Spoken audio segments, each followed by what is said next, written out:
TMX boys as well inside of the top 10 as they run round turn number 1. Lawrence got a good start away. They've kept themselves nice, clean and consistent.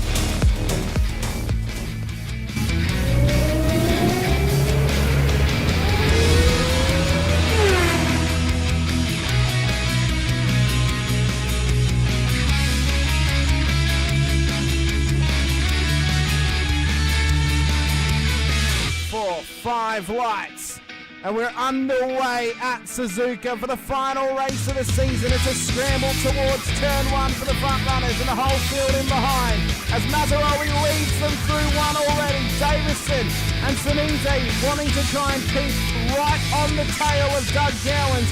Mazzaroli wants to try and hang up the front all evening as well. Faze there, Katakazinas.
Still going at each other here. 3 minutes down, we've got 17 minutes to go. They're going to go around a lot more time. Just 1 minute 21 lap times here.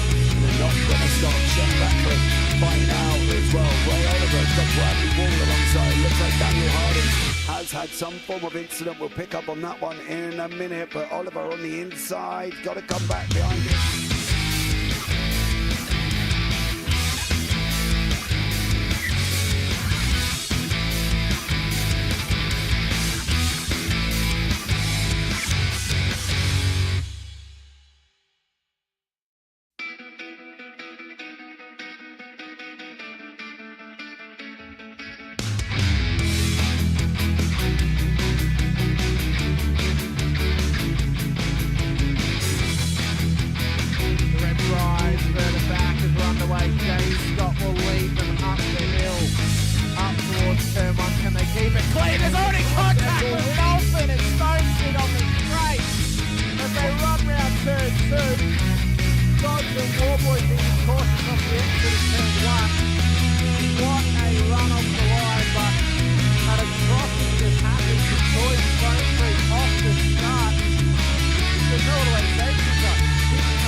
Superman punched him straight into the wall on the right, on the left hand.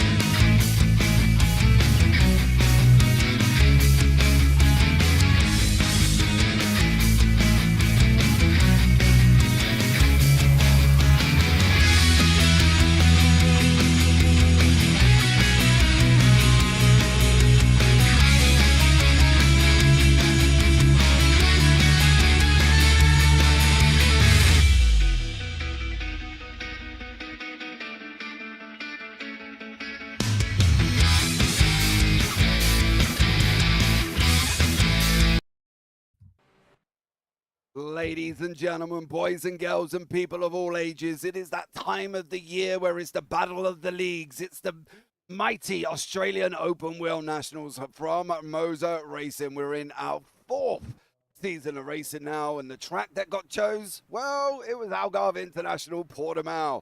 Is it going to be the favourite of some? Absolutely not. Will others love it? No. Will others care? Absolutely not. They just want to go racing. 2.891 miles, 4.653 kilometres in length, and we're in for an absolutely barnstormer. I'm JP. I'm going to be joined in the booth by Sinka with Zach and Josh here this evening from GSRC, who's going to come along for this hour-long ride. We are just into qualifying at this moment in time, and it will hopefully, it will all be good. But let's see what goes on here as well. Let's start welcoming in the boys. Let's start with, obviously, our partner in crime, Mr. Steve Sinkovich. Steve, welcome in, bud. Welcome. Thank you for joining us again, JP. We've broadened our scope from poor Hamish, who's left the scene, and you've taken over the Super Formula Lights and joined us here tonight with the legends from Gentlemen Sim Racing Club. And how are we, boys? Very well, Sinka. Good evening, boys. Nice to be here. Can you believe version 4, edition 4 of the Australian Open World Nationals is upon us? I mean, qualifying underway, 6 minutes gone. There were only 9 minutes left in this session, and then we turn wheels in anger for an hour. It is going to be on like Donkey Kong very shortly. Bit of news doing the rounds as well, boys. We've got a couple of key contenders here from the GSRC side of things that will be eager to keep the title in the mantle of the Gentlemen Sim Racing Club, of course, having won the first 3 Australian Open World Nationals. And I know that's a sore point for the SRW stable, of course, but Josh Zuino, the big thing is, I'm looking at this leaderboard at the moment, and guys that were regular contenders, prominent protagonists in the GSRC Super Formula Light season, in the term just gone, they've gone over and switched allegiances, most notably the defending Australian Open World National champion, Marcus Watson. Mate, well, I've got to interrupt you even more there, Josh, before you go in. I might add that he's also joined Team SRW Motorsports too. So it's the double whammy. Hello, Josh. Howdy, lads. It's one that it hurts a little bit, doesn't it? So the reigning champion has changed shirts. He's jumped over to Sinka's side, and you know, I guess he probably wanted to give him a bit of a leg up in the championship. Although I don't think they're going to need the help this time round. They have an absolute awesome stable of drivers rocking up here, but we also have a few new faces who might put on a show. And maybe even Jeff Adams. He might make race distance this time round. Mate, exactly. I'm not going to count my chickens before they hatch because we've come close so many times and missed on the bottom step. But a few people are surprising coming up and down. Oceans is already popped in of another excellent time for the qualies. Josh Horton, Jackson Rian, Scott Barchian, Danny Davidson, Marcus Watson, Dougie Gowans. It's pretty well spread, mate. There's a couple of interesting things here too, boys. You mentioned Ocean Colangelo has gone to the top of the qualifying session and into the 34.4s in that sort of uncharted territory. Marcus Watson, like bull at the gate, out of the blocks very early, set the benchmark and did so by about half a second. It was a 1:35 neat. Times are tumbling as this session continues to play out. We're past the halfway mark of the qualifying session. Very GSRC top-heavy 15 at the moment, but qualifying's one thing, race is another. I'm not sure on the homework front how many Australian Open World Nationals have been won from pole position. I'm pretty sure it's 0. And furthermore, the GSRC is looking at Jackson Rayhana and wondering if he's cursed or not as well, Sinker, because he's the defending Super Formula Light champion. No defending champion of Super Formula Light has gone on to win the Australian Open World Nationals in the same term. He only wrapped it up 2 weeks ago. Pressure on him tonight, but a cast of thousands are going to throw their hat into the ring and have a crack at this. And as we know, when it all hinges on one 60-minute outing, a lot can go both right and wrong. Well, you've seen it in the past. Anyone who starts to lead this race genuinely doesn't finish the race as the leader. We've seen it a couple of times now. So I wouldn't be surprised if I think you're just going to be in the top 10, be safe, stay clean, stay fast. That's what I told my boys. Give yourself plenty of room and make sure you don't run each other off the road like we did the last few seasons. Yes, I've already lit a fire at my my sides, backsides as well. Make sure you race hard, race clean, and don't forget that teams championship is something worth fighting for. There's some cookies on the side there for the boys if they don't take each other out. But just noticing it's interesting. The Vermilion pack. We got Sam Chapman, who's a Vermilion Motorsports driver, racing for our side, and Josh Horton on your side. Boys, give me 2 seconds. I didn't guys, know Chapo joined them. Give me 2 seconds, guys, as well, because I want to try and resolve this issue. I've got something I want to try. We're going to pop onto the bit of the start screen for 2 minutes for me to try and resolve this blinking out. Give me 2 minutes, boys, and we'll be back.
Right, guys, welcome back. Thank you so much for bearing with us. Hopefully this has resolved some of the issue that will hopefully stop the blinking work going there as well. But we'll keep an eye on it as it goes along and see what we can do here for the next hour of racing.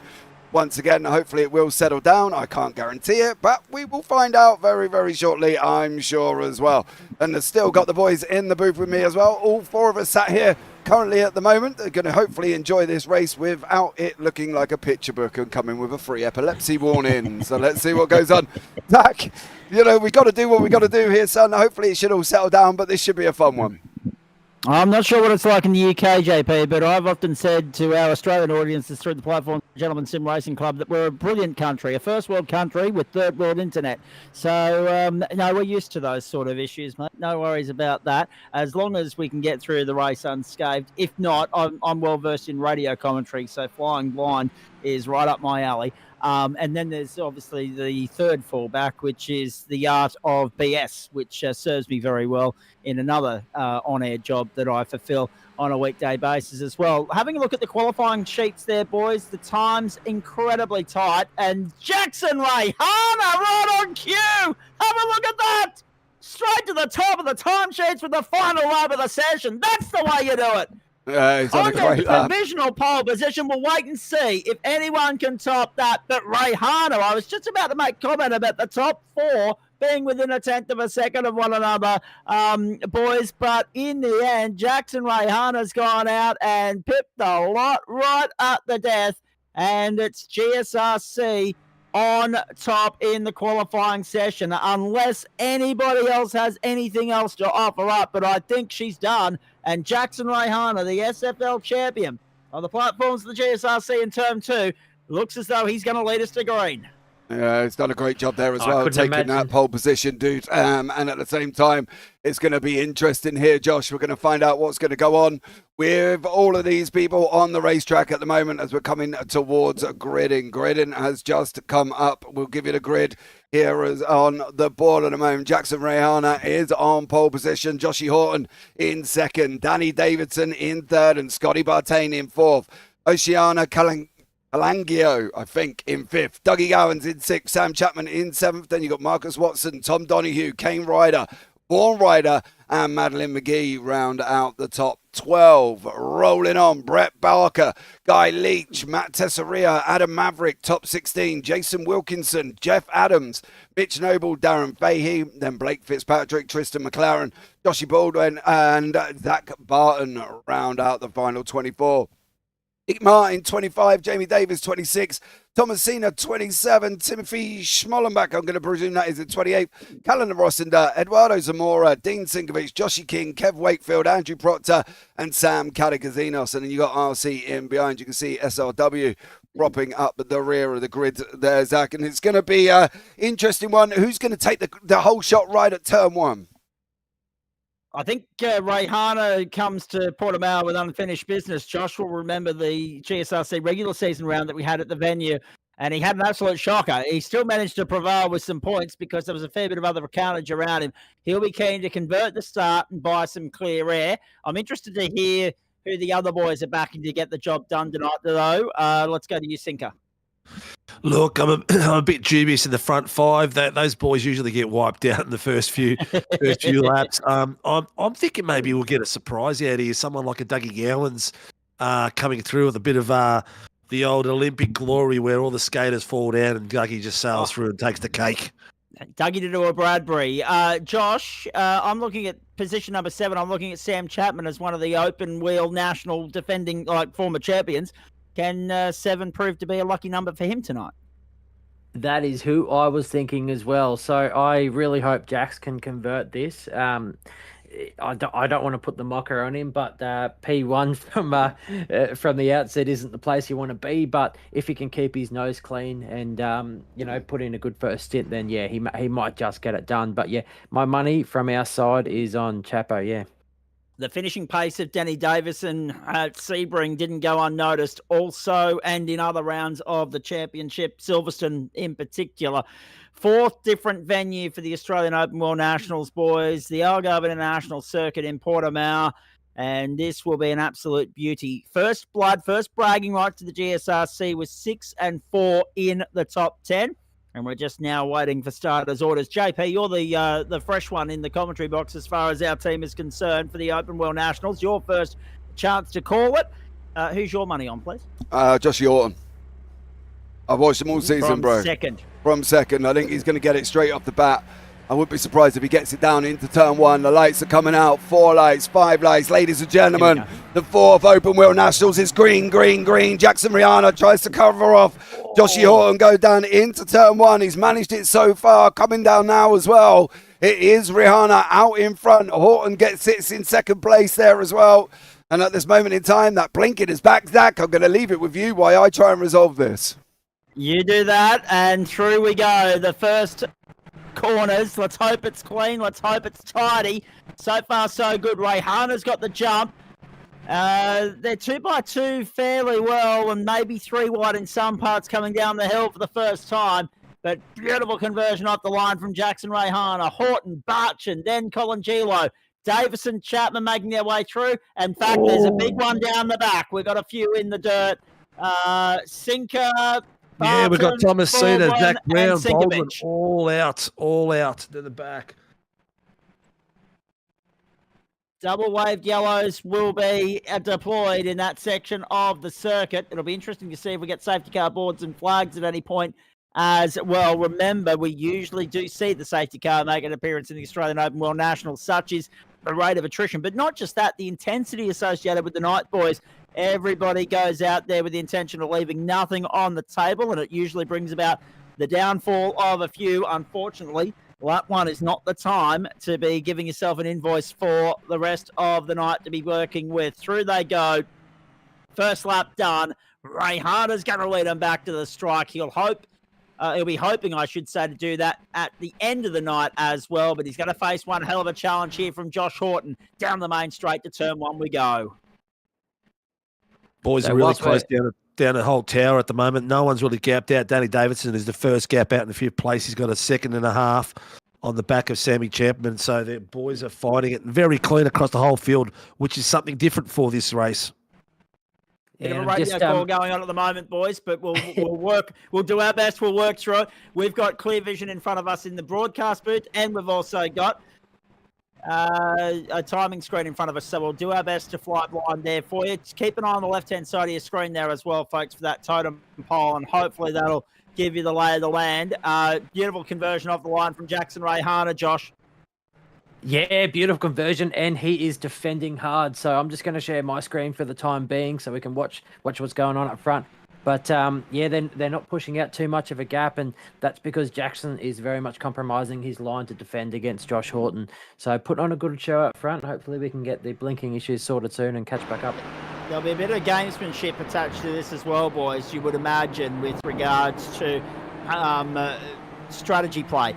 Saving a little bit of juice on the fly. Every 10th, every millisecond you can save on pit lane could make all the difference here in a race that could go right down to the wire. As JP said, Horton's been their benchmark all season. Rayhana's been our benchmark all season. And then you got someone like Marcus Watson, who's buried in down in 7th at the moment. Well back, actually. Good 3 or 4 seconds at this point in time. And here goes Barchin to get by Horton to go to 2nd. Scotty Barchin has got the job done. So the 2 reigning GSRC SFL champions are leading the way in Portugal as they make their way through turn 3 once more up the hill. It's a very rise and fall roller coaster-esque circuit, the Algarve International Circuit in Portimao. Rayhana controlling this race nicely, but there's a long way to go. Strategy's going to be important here. Mitch Noble dropping down the leaderboard as we go to where here, so he's dropped down to 25th, 26th on the racetrack. But status quo at the front. Barchin up 2 spots. Chapman up 2 spots. Colin Gilo up 1 spot. Marcus Watson was the one, and I apologise, I've got around in circles there a little bit, boys. Marcus Watson was the one I wanted to focus on. JP said at the start of the night, and so too Sinka, that he has a point to prove coming in to this race. He comes here with vengeance. Of course, he missed out in the IndyCar series on the GSRC side of things, missed out in the Super Formula Light series as well. He'd love nothing more than to defend his Australian Open World National title. Oh, we've got car 25 just requested a tow.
Let's go. Okay, ladies and gentlemen, right, we are back. It does seem to have settled down a little bit here as well. We are going to keep an eye on it at the same time. We have got multiple streams running. I will try and feed it off other streams if this becomes a bigger problem again. I don't know if that's aided by the fact that we've lost a couple of drivers and therefore it's decided that it wants to like it now. So hopefully we should be back up and running. What's gone on so far, let's give you a quick rundown. Jackson Rahana out in front. Josh Yorton tucked in less than a second in behind that. Scotty Bartain in behind that. Calanglio in behind that in fourth place at this moment in time. Zachy Barton has unfortunately crashed. It looks like he's had a problem. Dean Sinkovich been off the circuit at the beginning. Guy Leach has had some issues. Jackson Wilkinson, Zachy Barton, Matt Tessaria, Mitchy Noble, they've all gone off track. Adam Maverick also had a problem as well. Then we've got Cam Hardwick, Dougie Gowans. Dean Sinkovich has jumped straight back to pit lane. He's had some dramas. Thomas Cena's there as well. Tim Schmollenberg also had issues throughout the beginning of this race. Joshy Baldwin is another one that's come down here as well. Zach, we're hoping everything's settled down at the moment, but currently there's a lot of people that have had problems. Indeed, there is not too much in the way of change at the top end of the order. Last time we were on comms, at least, it was still Rayhana, Horton and Barchin arguing over second. Colin Gilo's made a good start. Chapo up 2 spots. He's just the quiet achiever, flies under the radar. He'll be there when the whip's cracking again, like Rayhana, using strategy play to his advantage there. He's very good when it comes to saving a few millilitres of fuel here and there. Marcus Watson still lurking in 7th. He's 1.4 seconds down at the moment, but when you look at the clock, we've only just gone past 1/5, 20% race distance, so there's still plenty of time for him to fight his way back into it. Tom Donahue, Madeline McGee, Vaughan Wright of the top 10. You mentioned those drivers that have had some issues. John Baldwin down 10 spots, Matt Tosserio down 19, and Zach Barton down 11. But the good news is they're all back out there. Only one retirement so far. That was Dean Sinkovich. We've gone caution-free through the first 8 1/4 laps of the race. Scott Barchin has the fastest lap of the race, 1:34.301, and Callum Rosender, boys, one of your mob, is up 13 spots, biggest mover in the field thus far, ahead of Sam Katakazinas, who's plus 10, and Cam Hardwick, who's plus 10 as well.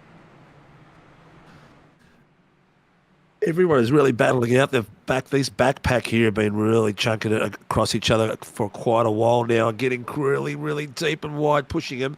But it looks like the camera's going choppy when you're talking, Zach, so I'm not sure if there's a bit of a curse going on.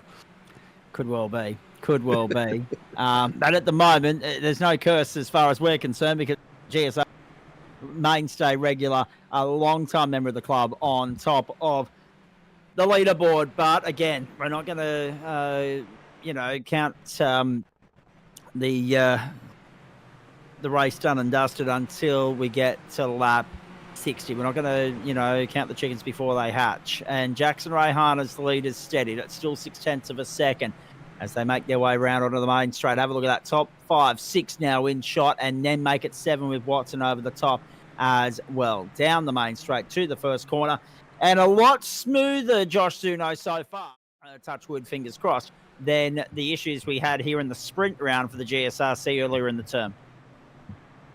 Yeah, Zach, I don't actually believe I watched that one, but these things are always a bit risky on these lots of loaded corners around here and lots of things to go wrong. So being a bit slower, obviously, lots of these guys are going wheel to wheel quite often. And yeah, we've actually made it pretty far relatively unscathed. We've still got 30 runners in it, at least.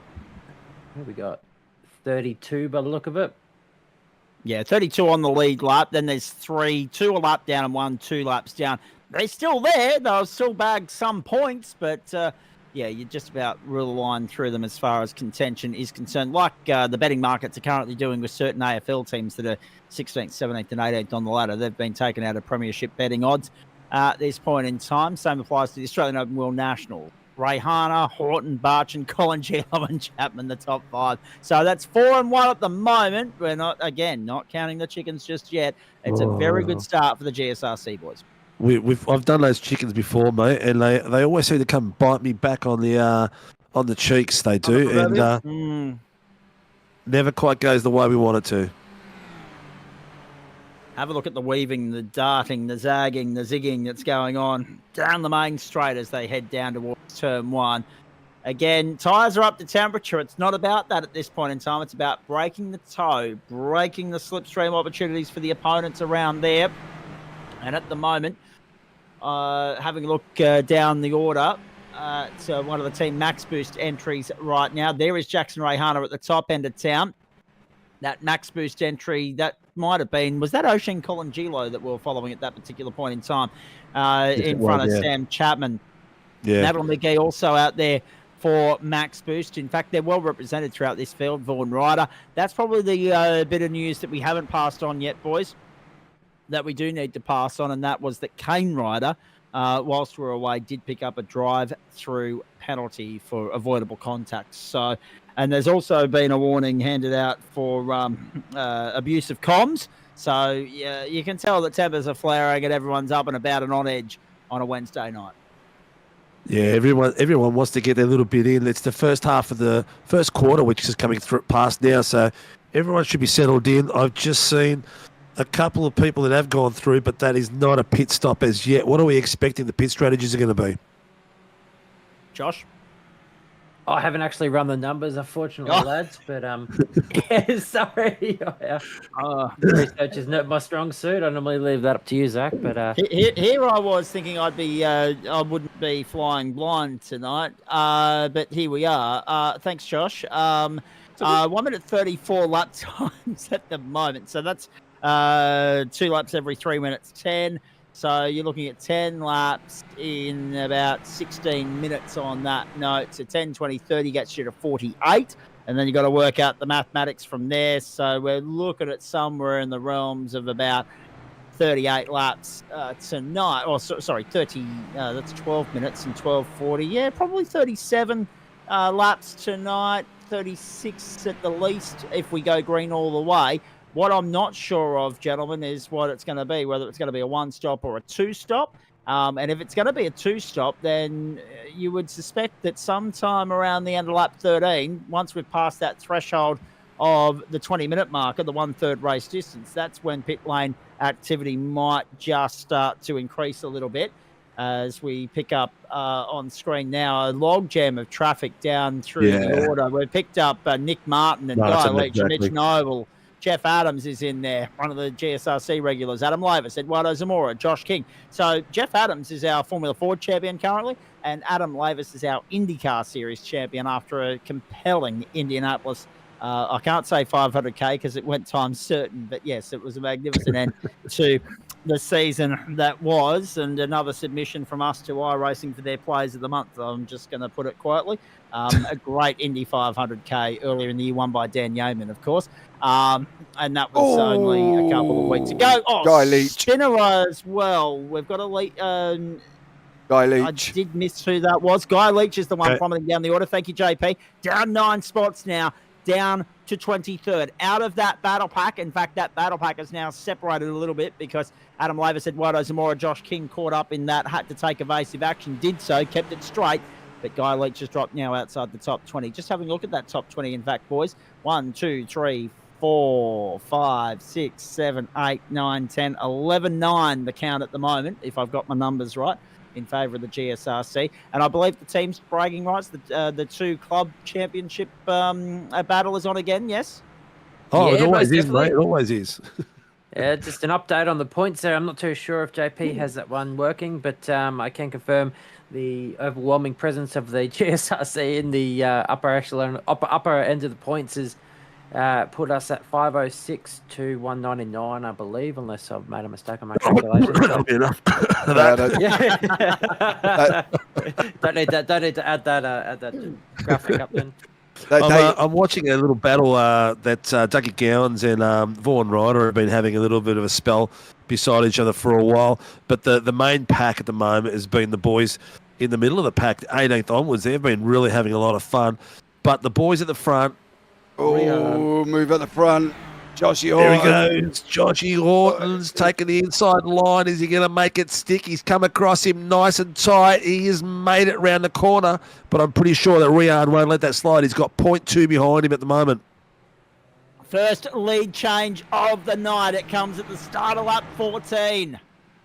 Oof. So the first shot has been fired.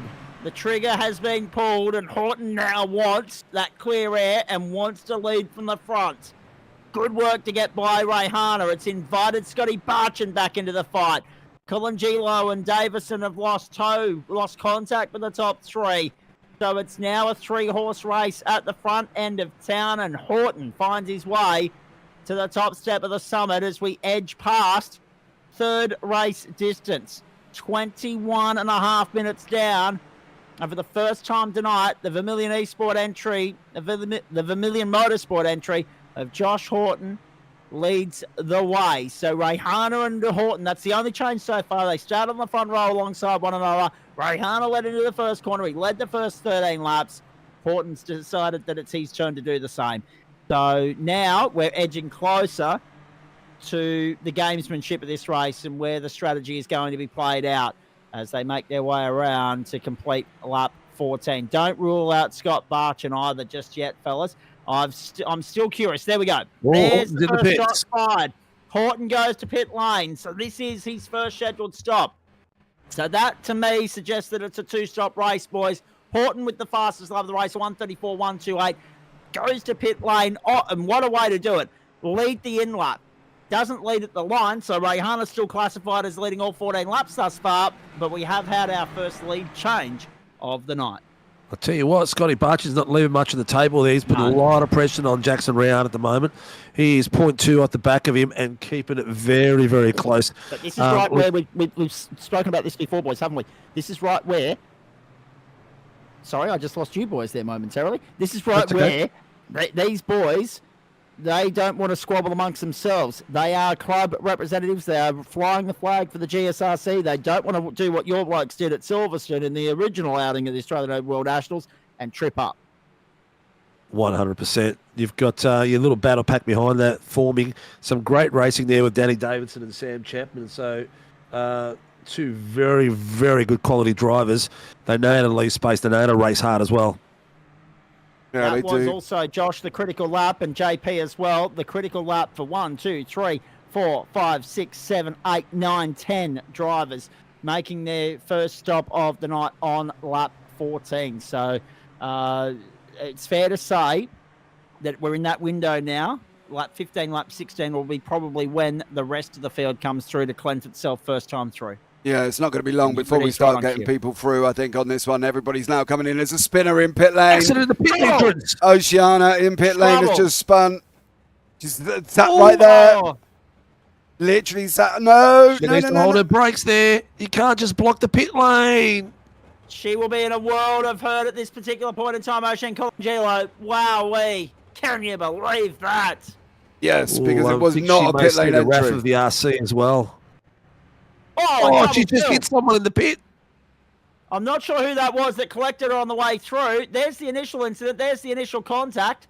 3 cars had to take evasive action, make it 4. A teammate got through unscathed. Then there was another incident. There was another point of contact. Rush after she reached her pit box. Yeah. And here that comes now. And now I'm not sure who's to blame here. Oh. And I'm not sure who that was, more to the point. The 64 machine. Not sure who it was. I think it might have been Donahue. Yeah. Oh, wow. I think it might have been Donahue involved in that. I don't think he had much of a choice. Tristan McLaren's the name that's lighting up on our screen as well. Yeah. So there's drama on pit lane. Races can be won and lost there, and gone has gone the chance for Oisin Colangelo to factor in the outright standings here. It's ruined a couple of races. Hers is one. It's opened it up nicely for Chapman and Watson. They've moved up to 4th and 5th, respectively. Madeline McGee up to 6th. Oh, boy. We've had our first contentious moment of the Australian Open World Nationals. Yeah. Well, Joshy Horton's set the fastest lap before he went to the pits on his passing lap of the 134.128. He's got himself through that pit strategy with a 1.9 second lead over Jackson Rian. But Scotty Barchin has still kept nice and close to Rian. These guys fighting out on your screen at the moment as well. You've got Marcus Watson and Sam Chapman. They're having a battle there, and we jump back to Joshy Horton. as we've got Jackson Rayan and Scotty Barton in behind that as well. It's a lot of action taking place. Watson at this moment in time is going down on that inside into turn number 1. That's another position through on Sam Chapman there. Great job from Marcus Watson as he has got through here as well, Zach. It's going to be an interesting count at the moment. At this moment in time, it's 10-10 in the top 20. Indeed it is, and that's a big move for Watson as well to move himself up into 4th. The charge continues, but look at the deficit, boys. So firstly, Horton 2.5 up the road to Rayhana. That has ballooned out since the pit sequence played out. Horton, of course, going 1 lap earlier. Rayhana going for a longer fuel, going 1 lap later as well. So read into that what you will. A short fuel for Josh Horton. Will that compromise him in the long run? Will he benefit from a potential deployment of the safety car a little bit later on as well? Rayhana 7.8 on the box. Scott Barchin 6.53. So Rayhana was among one of the longest on the pit box through the first time along the pit road. Watson is 7 seconds off the leader, and I'm not sure he can reel that in, and he's a great pedaler, take nothing away from him, but I'm not sure he can overturn that sort of a deficit with 33 minutes on the clock. Yeah, Jackson Round just took a really wide line, missed his breaking point there. He just dropped a further second behind Joshy Horton there, so he's going to get pressure from Scotty Barchin soon. Will Sam Chapman and Marcus catch up? Marcus will catch up to Sam Chapman, but I'm not sure. Unless these boys work together, they're not going to catch Scotty Barchin. No, they're absolutely not. No, they're not going to be doing that. And just commenting, it was very much a sink or stitch up as always. So those points, I just wanted to give an update. So basically, the system we use, it requires exact names. So the ones that we had put in weren't accurate enough for it to work out. So the current tally is GSRC is still leading, but it's 489 to 383. That's a bit more like it, isn't it, Sinka? That's a bit Oh, more. yeah. Makes me feel a bit better. Still want to overturn it into a net profit, of course, but there's still a long way to go for that to eventually, potentially, play out. Horton, Rayhana, Barchin, Chapman, 2-3-4 for the GSRC at the moment, but 1-5-6 for SRW. 6 and 4 in the top 10 now. Colin Gilo's still there in 10th place, but I would suggest an asterisk next to that name, unfortunately, because of the incident on the run into pit lane. Yeah, the pit lane entry was I haven't not seen good. something like that for a while. No, spinning in pit lane and then blocking up the whole thing is not ideal either. So we'll have to find out. sort of thing, isn't it? Yeah, it is, dude. You come off the banking, you go straight in, back end goes round, and you sit there like an absolute lemon. So at this moment in time, it's going to be as it is. You're going to have to try and fight it out and see what they come back. Callum Rossender having a nice little battle with Blake Fitz here as well. They're wheel to wheel. They have just tried to run over each other. There's going to be even more as well. He's going to get smacked. Oh! We've got 2 cars that have gone into no man's land, and Zach Bunn and Kane Ryder. Mitchie Noble as well has just got absolutely caught up in that. And that is disastrous for both of those two. You saw it coming, didn't you, a mile away? We'll have a now for you. Have a look at this, particularly the car that pulled up centre track. Safety car. And gave everybody nowhere to go. Safety car boards and flags, bang. Yeah, straight away, just gets absolutely levered in from behind him. And that is the end of that one. Safety car is out, ladies and gentlemen, as well. We'll go back into live pictures, so we will pick up on Joshy Horton, who is going to be leading this safety car field as well. As these guys all dive in pit lane. Steve, you pick up on Josh, that'd be amazing. Advantage Josh Horton because of that fuel stop that was shorter than everybody else. Advantaged him because he'll save some fuel behind the safety car. Disadvantage, everybody else will do the same thing. But it brings him back into the window as far as making one more stop and getting home without having to cough and splutter across the line is concerned.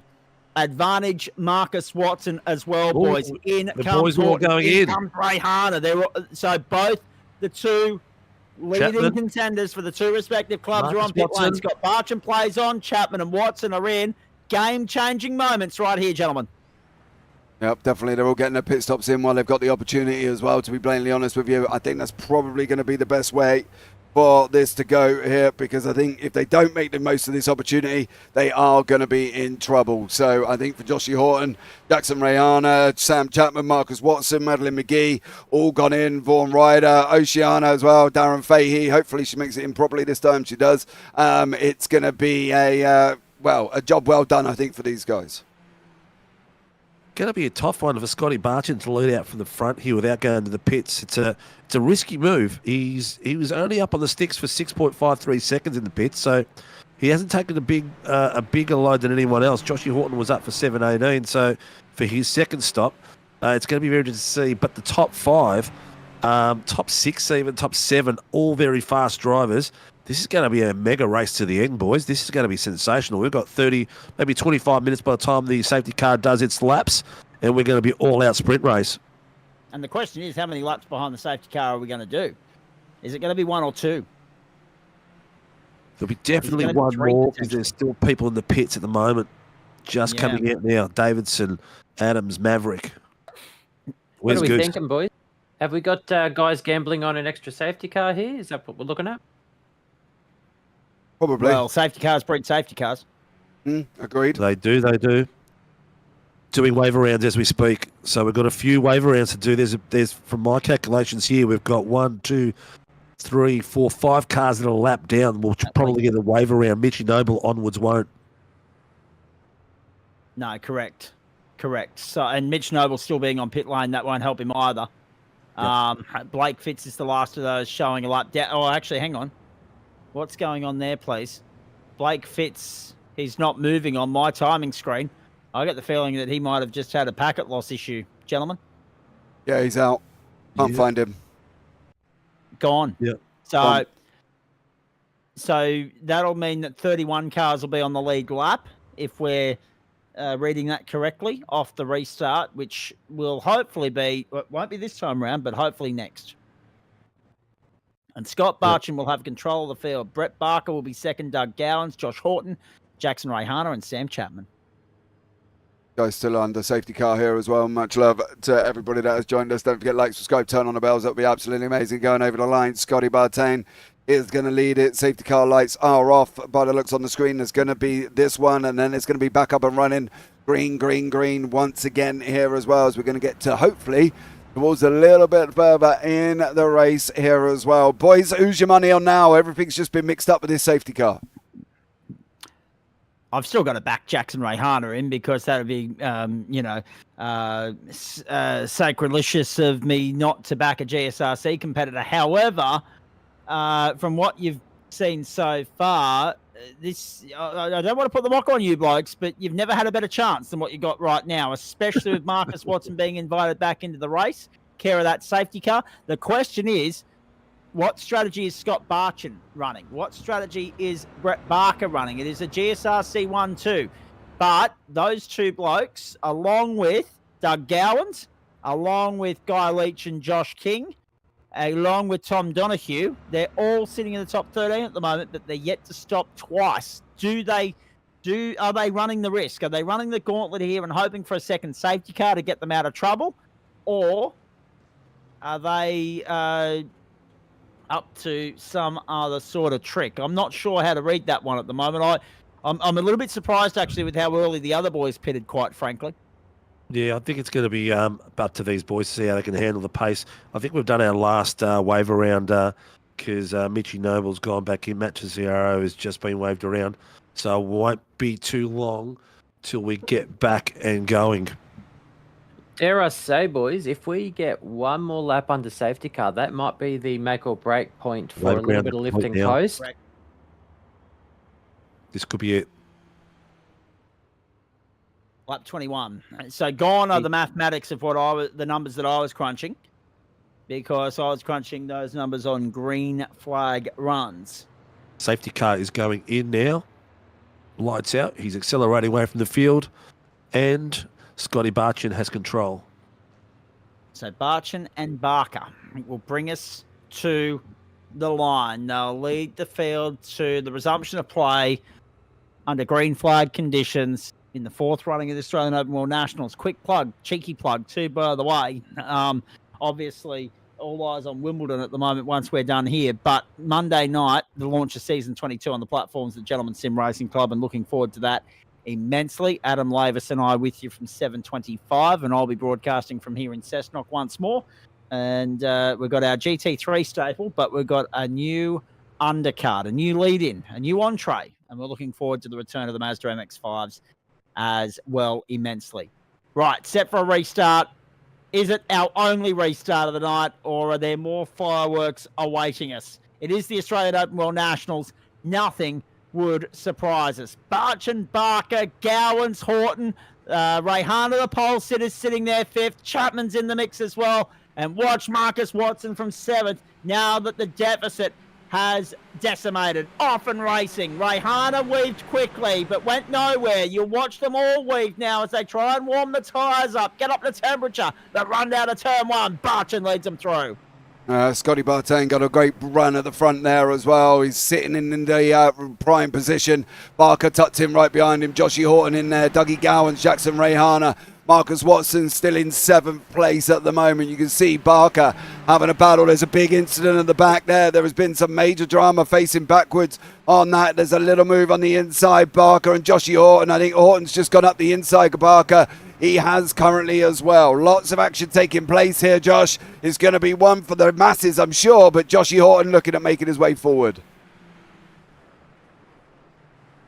Josh Horton can get back in front into some clean air. He's going to be a weapon to pass. This boy, once he's in clean air, is super fast. He's just an absolute machine, hitting apexes and exits like crazy. This is what happened right at the beginning. This is Jamie Davis's incident in the front here. I think there was some other form of drama that's just gone on into the corner. And I think there you go, there it all is. Up in the air, it's got collected. Yeah, they all got caught up there as well. Looked like all SRW cars to me. Yeah, probably. You can see picking up Scotty Bartain as well, leading the field. Been a bit of a drama, but hopefully we should be able to get this sorted out and get this running to the end now as well without any major dramas. Steve, what do you reckon? I think the drama's gone for now. I think it's going to be boys taking each other out like we've seen in the past, getting a bit adventurous at this point of the race. We've got about 20 minutes left and some ticking, so the grid is all orange and yellow all the way through, so anything can happen yet. You've got Josh King off the track, boys. You've got Eduardo Zamora and Jason Wilkinson back on pit road too. That's 2 of our boys, unfortunately. You got Josh King now on the tow rope on pit road, so that eliminates that issue, and we stay green for the moment. Tosserio, the last of the runners on the lead lap at this particular point. You got Noble and Hardwick a lap down. Horton, 1.45 the deficit to Barchin at the moment. Barker is 3rd. Watson 4th is got by Chapman, McGee, Leach. What the bloody hell's over to Jackson Rayhana? He's dropped down to position number 8 whilst we're watching the replays and all the squabbling going on behind that. And unfortunately, Rayhana, is it going up in smoke again for him? We'll wait and see. Colin Gilo back to 9th. Donahue, Davison, Ryder and Fay make up the top 12. And off track goes Vaughan Ryder now. So another GSRC contender bites the dust. Vaughan Ryder's just called that out. He had Danny Davidson pass him at that point. I'm not sure if it is involving the two of them, but things did go south from that move. Jeff Adams-Arnold is having some pressure on Colin Rosenau. His back-end pack is showing us some amazing action. The boys are driving really close stuff out here. Yeah, Rosenau there has got Ramrod in behind. Sam Katkazinos also in the mix as well. Coming down now, down that front straight, a long front stretch. You can see them going to stretch out here. Is this going to be a 3-wide moment? It is. Is it going to be a 4-wide moment? It is. 4 cars wide down into turn number 1. Is this going to work? Is it going to work? It does just maybe almost now 3 wide on the edge into 2. They managed to make it through. 3 and 4 wide. 3 and 4 wide. Oh, he's gone round. Oh, he's gone. Rossiter's gone round. I think it was as well on that one. Oh, no, that was Ramrod's gone round. Jumped straight back to pit lane as well. That was Jeff Adams. Drama. Jeff Adams bites the dust. Really unfortunate for him. Vaughan Ryder remains on pit road, boys. Oh, no. So it's opening up beautifully for the SRW contingent tonight. There's no doubt about that. with a couple of GSRC regulars in trouble early in the second stint. Adam Lavis was another one of ours that got caught up in some trouble there. He has recovered. He's sitting down in 22nd at the moment. He'd love to get back into the top 20. Josh Zuino, I'm interested. What's that scoreboard looking like now? So the scoreboard is currently sitting at GSRC leading 499 to 372. And just an update on the fuel. I think everyone but Scott and Brett will be right. I'll be interested to see Scott. Scott will be lifting and coasting absolutely unbelievably if he can make it home. He came in at the 27th minute mark, which is about right. And the boys have done quite a few laps on the safety car. So it might be touch and go.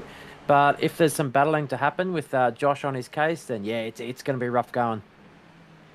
Tell you what, the good old Joshy Horton is slowly making that time smaller and smaller between him and Scotty Barton. He's been lapping about 2/10 faster per lap and slowly getting there. He's got it down to 1:16 now, so the heat is on. I think another lap or two and Scotty's going to be starting to feel the heat and Joshy breathing on down his neck. The heat is on. They made a good song about that once upon a time. And that's going back for some of the younger audience members that don't know what the hell we're talking about. You can just do this thing called Google it.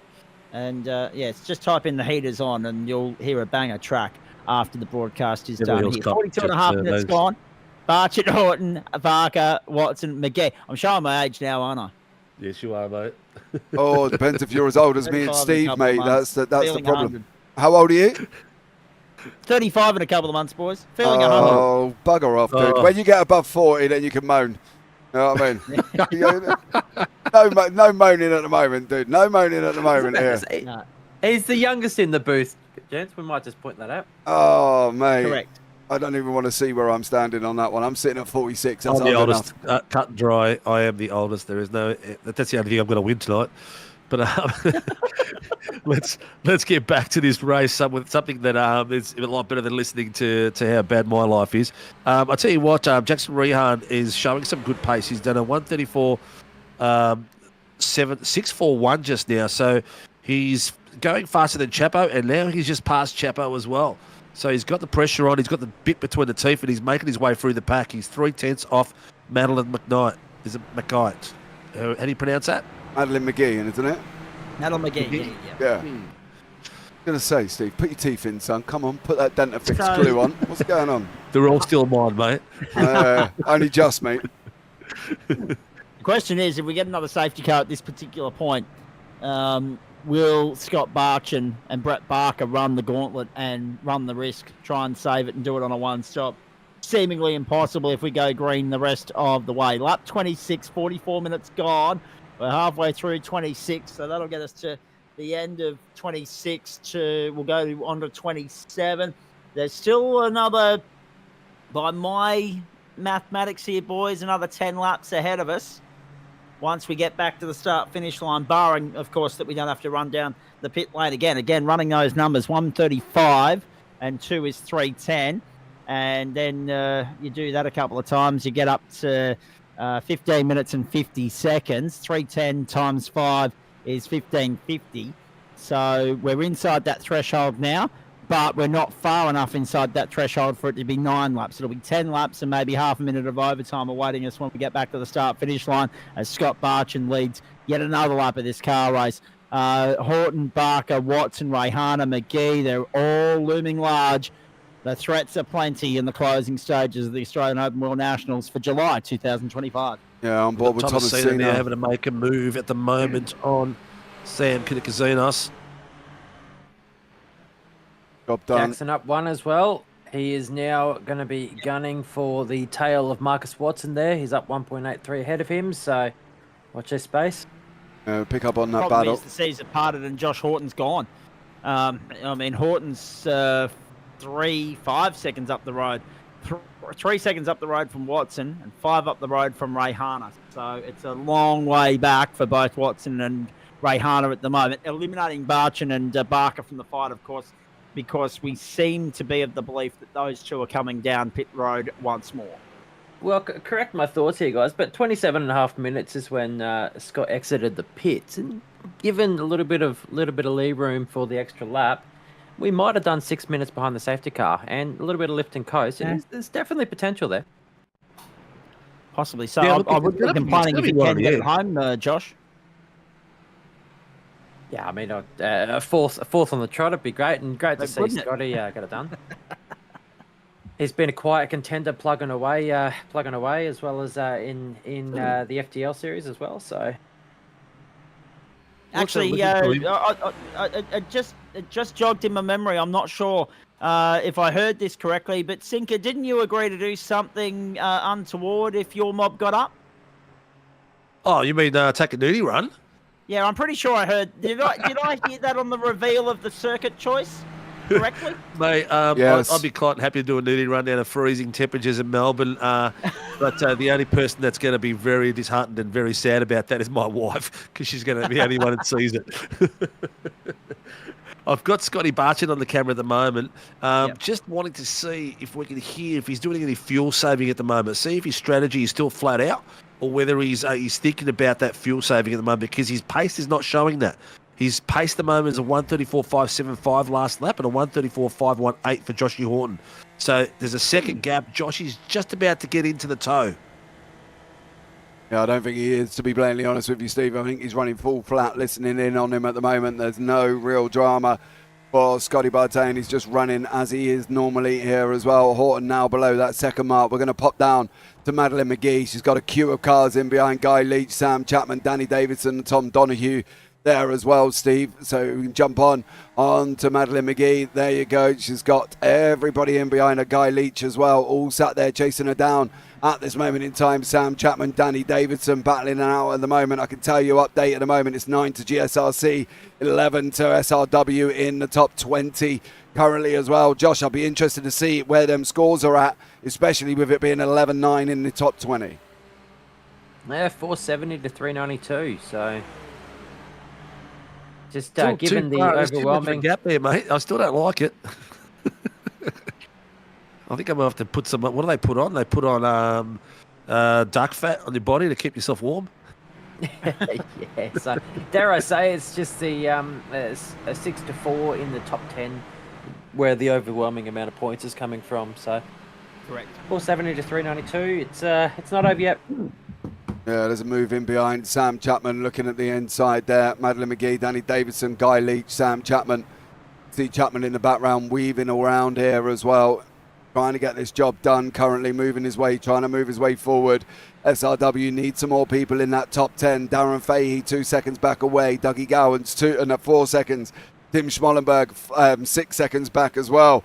It's going to be very hard for SRW here, I think, to be honest with you, Zach, to try and get into these top 10. They're relying on some dramas happening in front. Guy Leach, Sam Chapman, 2 GSRC boys. If they have a coming together, that opens the door up as Sam runs a little bit wide and spits up dirt. Correct, but in saying that as well, boys, the quid pro quo here is that if you eliminate Scott Barchin and Brett Barker, as Marcus got by Brett Barker on track on merit to go into third outright, if you go Scott Barchin, Brett Barker, if you lose them from the mix and they transit the pit lane, they're going to plummet. And the men that stand to benefit from that are Darren Fay, Doug Gowans. So all of a sudden we'll go from being 6-4 in favour of the GSRC to being 6-4 in favour of SRW, and the tides will turn. Going to spice things up here. We're going to see what goes on in these final minutes of this race as well. Currently at the moment, it's Scotty Bardain. We are leading the way. Joshy Horton sitting in second. Marcus Watson in third, but he's got Brett Barker tucked up right behind him. Jackson Rihanna trying to catch up. Madeline McGee leading the way for SRW in sixth at the moment. Danny Davidson, Guy Leach, Sam Chapman, Tom Donoghue all behind him here as well. Barker trying to get near Watson currently at the moment. Is he going to be able to make this through? In through Lagos we go on that run up through Craig Jones coming into Portimao.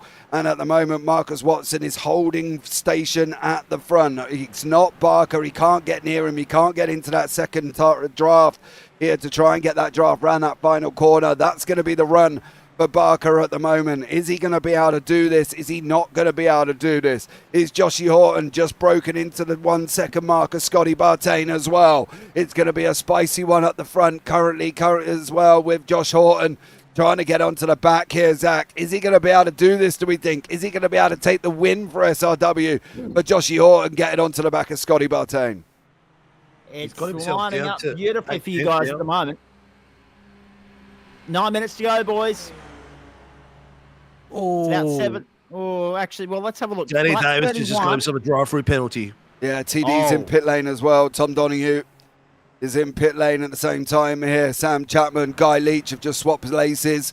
That's brought Darren Fahey a little bit closer, not by much. The overtake didn't take long to get done here with these boys either. Watson still got Barker in behind him now as well. Rayana's also within that second mark. It's going to become a three-car fight for that final podium spot that needs to be taken by SRW. We need more people in that top 10 at the moment. It's currently a 5-5 split here. What's going to happen as this goes into that final 8 minutes? It's going to be interesting, Zach. Are they going to be able to do this? Is SRW really going to be able to take these positions? I'll be interested to know the scores now as well, but considering sitting in still 11-9 and it's a 5-5 split in the top 10. Well, Yeah, what we can 470, tell everybody at 393. home is that Vaughan Ryder's done. So too Jeff Adams, Blake Fitz, Zach Burton, Kane Ryder, Greg Barber, and Dean Sinkovich. All those guys are done, 4 of whom have been sitting on pit lane rather for 11, 15, 29 and 33 minutes respectively. Danny Davison has now been stationary on pit road for more than a minute. He's out and done, which is an unfortunate blow for him. He's been in contention for this thing on so many occasions and yet to come up trumps. You've still got, believe it or not, gentlemen, 26 cars on the lead lap. In comes Scotty Barchin. That cleanses the field as far as I'm concerned. Barker's in. It's now halfway open. Caesar putted beautifully. Horton and Watson are 1 and 2. And now it's a battle between Watson, Rayhana, McGee and Chapman for those minor placings. But the tables have turned and it's in favour of you guys for the first time in the history of the format. The SRW squad are on track to break the hoodoo and get off the duck egg in this Australian Open World Nationals. Horton by 5.5 seconds. You wouldn't be backing against that at the moment. Rayhana's within a second of Watson. That will be worth keeping an eye on, the battle for second. McGee's got Chapman to contend with as well. And all of a sudden, the tides have turned. SRW contenders run 1, 2, 4, 6, 8, 9, and 10. It's all of a sudden 7 and 3, Zuino. What's going on here? Yeah, but don't forget Madeline is a GSR girl, and my tower's saying that she's under the SRW lights at the moment. Yeah, well, that's But, mine as well. I'm not sure what that's all about. Actually, I will Josh. correct that. That's cool. that. I tell you what, though, I'm not going to make a comment on the winning car at all. Chicken. Exactly. I want to put the motto on it. Absolute I chicken. was sitting back. We need a set of pliers and tweezers there to remove the splinters from Sinka at this point in time. Round they come onto the main straight. The end of lap 32, gentlemen. Less than 6 minutes to go. It's 4 laps from here. Yeah, we've got Running through Riyadh about to 25 seconds of overtime too. Yeah, Jackson is chasing down Watson now. He's got it down to 1/10. He's got it stream Got it. down Side by the inside side. line. He's got that inside line. Rihanna's gone through. Watson didn't really fight it. He's going to live to fight another day. Madeline McGee is trying to clear Sad Chapman at the same time here. At the moment, it's still 6-4, top 10 in the top 20. It's a 9-11 in favour of GSRC. SRW got the 10 top spots on the top 10, but it is GSRC in the whole count on the top 20. Joshy, what's going on with the scores, dude? We're coming down to the nitty gritty. We need to know what's happening. Tell us, what's the situation? He's gone I solid. can't look. No, it's 436 to 403. So we are getting tight. We are getting tight. Well- hang on, is that still in the GSRC's favour, John? Surely is. I'm shouting fix here as well. Joshy's on scores. It's all dotted, Steve. That's it. Check them after. Not running on that one. Oh, sorry, the stream's gone dead, people. Yeah, sorry, race This cancelled. is Horton's to lose. Rihanna's top there as well. He's got Marcus Watson in behind currently as well. There's a nice little battle with Jamie Davis, Callum Rossender, Scotty Bartain and Thomas Cena. A little bit further down, Rossender is holding station in that 9th place here. Scotty Bartain closing all over him. He's looking up the inside. Rossender, you got to defend. Oh, all right, don't defend. Roll over, get your belly tickled.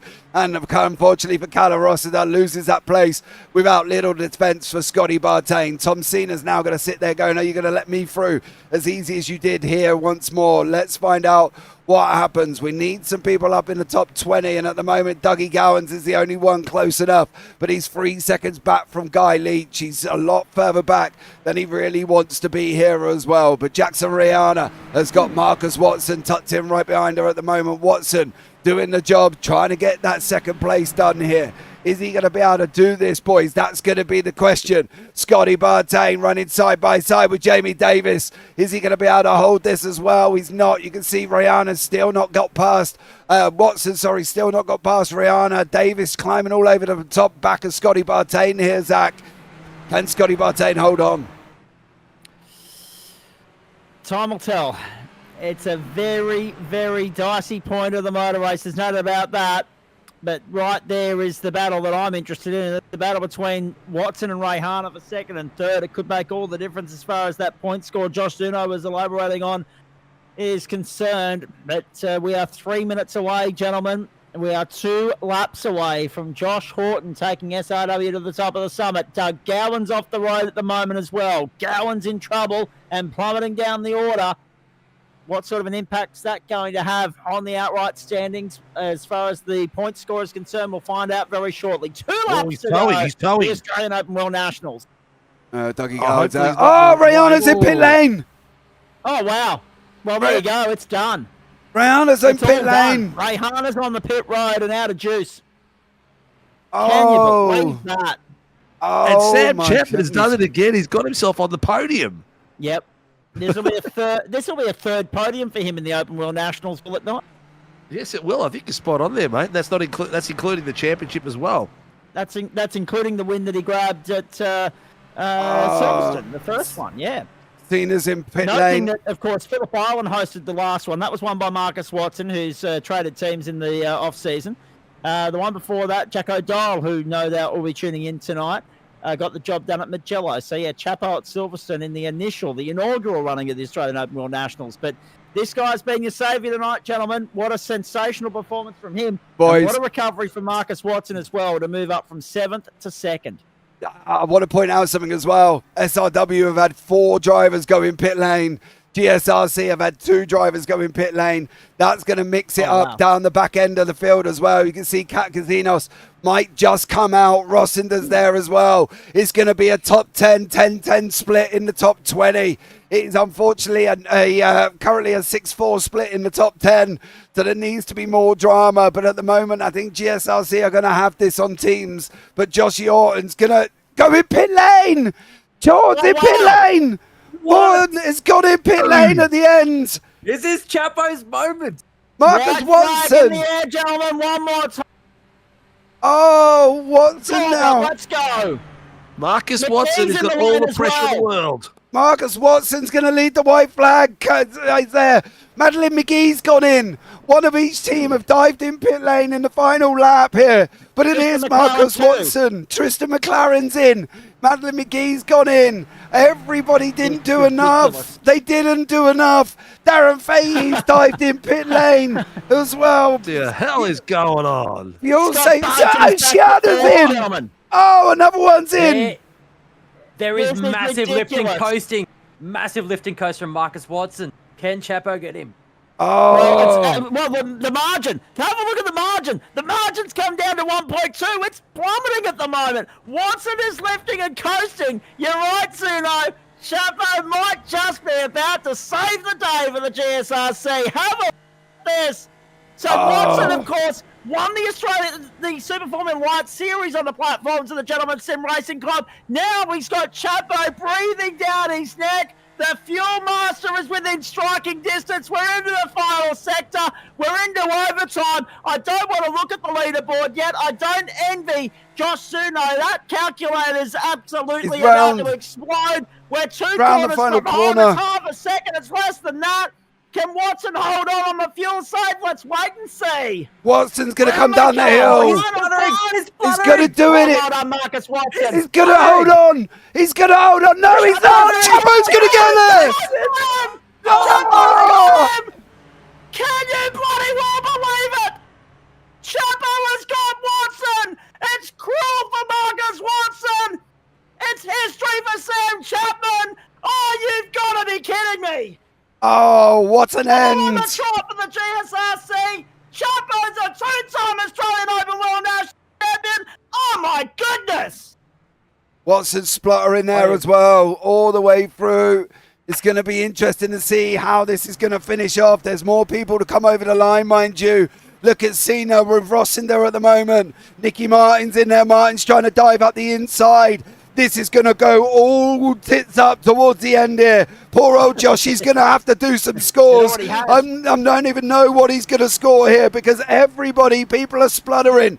People are being pushed over the line. People are trying to get over the line at the same time. They're running down on literally fumes at the moment. It's like sitting in a house currently as well with the glue can wide open. Everybody's sniffing and spluttering. What's going to happen here as well? Coming down now, we've got the final top 20 have finished. I can tell you on the final 20, it's a 10-10 split. But in the top 10, it's a 7-3 split. I think that's still GSRC, Josh, if I'm not mistaken. Yes, it is. So we finished on 469 to 368. Sorry, I'm just wiping the tears away from my face as I'm trying to read the numbers. That was amazing. All right. I'm taking my hoodie off. I'm taking my shirt off. It's a relief for all and sundry, right? That's we've had the Australian Open World Nationals done and dusted, right? It's a relief that we've got through without too much in the way of major incidents, but that is as an extraordinary a finish to an Australian Open World Nationals as anybody will ever see. And the fallout, the breakdown from all of that is that Chapo's a two-time AOWN champion. He barely scraped into the field on qualification criteria with regards to not making the SFL campaign on the platforms of the GSRC through the term of priority. But he ticked the quota. He ticked the box. He gets in. And with a fuel save, a master stroke, he's specialty. He's a two-time winner. Watson, Horton, second, third. Desperately unlucky for Horton, you have to say. He let it all the way once Jackson Rayhana, of course, let him through on lap 14. Scott Barchin, a great recovery to fourth. Jamie Davis, Brett Barker, 5-6. Madeline McGee up into seventh. Tom Donahue, Guy Leach, and Tristan McLaren make up the top 10, and he was nowhere earlier. To add insult to injury, unfortunately, gentlemen, Jackson Rayhana had a stop and hold on that final splash and dash, 43.9. He was stationary for. He's come home in 20th. In between that, Schmallenberg in 11th, Darren Fay 12th, Cullen Rosen to 13th, Thomas Sinka 14th, and then Ocean Colangelo, Nick Martin, Eduardo Zamora, Andrew Proctor, and Sam Katakazinas. What the hell have we just witnessed here? 1/10. 1/10 of a second. Motor racing is such a cruel game, boys. I mentioned earlier. The difference between me catching pneumonia and not catching pneumonia. Well, yep, exactly. You know what? At the end of the day, we had our little issues. We battled through it like a team, and the show went on, and the boys put on some spectacular racing as usual. It does not disappoint what we get on the Australian Open World National Final, that's for sure. I hope we're going to see a replay of that photo finish between Watson and Chapman. Chapman by a 10th. Are you kidding me? But motor racing's such a cruel game, right? I mentioned earlier, and we've seen it before, but I've mentioned it earlier. I feel for Jackson Rayhana because yet again the curse continues, boys, whereby we've got an a Super Formula Light champion in GSRC, Parlons and Circles, not go on to convert and do the double. That trend remains intact. GSRC's unbeaten run outright in the race remains intact. The team's championship now goes to the GSRC. So much history unfolding here before us. We've got Sam Chapman here to have a chat to us as well. So too, Josh Horton. We're looking forward to catching up with those guys. Hopefully Marcus Watson as well. But he will be absolutely gutted, Zuino. And Sinka and JP, he will be absolutely gutted to have gone so close yet so far. Because the allegiance switch to go from the GSRC and race for you guys and do so with the hope of bringing you guys the glory and then falling so agonizingly short. That's number one. Number two is he missed out through some unfortunate circumstances, the chance to fight for for SFL's supremacy. I'm getting my analogies, my algorithms mixed up, my acronym. But he missed out the chance to contend for the title that was won, of course, by Jackson Rayhana on the platforms of the GSRC last term in SFL, and then got taken out by a back marker spinning in, unfortunate circumstances when he was in contention to tick the box and do what was required to wrap up the IndyCar series in that Indy 500K that I mentioned earlier. And that championship was won by Adam Lavis, who didn't buy too much in the way of luck in that race tonight either. In fact, I don't think I mentioned his name because he finished behind John Baldwin. John Baldwin 21st, Adam Lavis 22nd.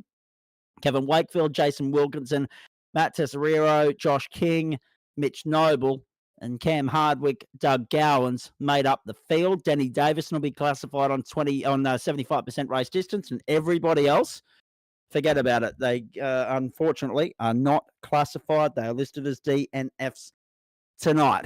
Wow, Right. So who are we going to talk to first show to get to here in just a moment, boys. I want you to let us off, because you've got the second and the third place men here. They're your boys. They're flying the SRW flag this time round. They did it so very bloody well as well. Let's start off here from Josh Horton and also Marcus Watson. Off you go. Joshy, how the hell was that, mate? I thought you were going to keep us going all the way to the end, but couldn't do the fuel last long enough. No, unfortunately not. I mean, the base was there the whole race, for battling with the guys, managing to stay where we were. But yeah, no, Chapo is the fuel-saving merchant, and I'll bring the battle to him at every track to try and catch it. But yeah, unfortunately tonight just didn't go my way. Well, the worst case is you got beaten by a teammate. Well, yeah, well, two actually. Technically, Watson also teammate, so I get beat out by both parties, which isn't that great? But yeah. But look, good. How was it out there, mate? As a race with all the Pascal boys out there, it looked spectacular from a perspective of ours. There's not a second to think about what's going on. You're at the limit all the time, and losing half a tenth per sector is just not good enough. You need to be spot on, especially to catch the fast guys. Scott out the front, Jackson, Marcus, Sam, Jamie, Brett, like everybody out the front is absolutely incredible, and it's such a great thing to be a part of.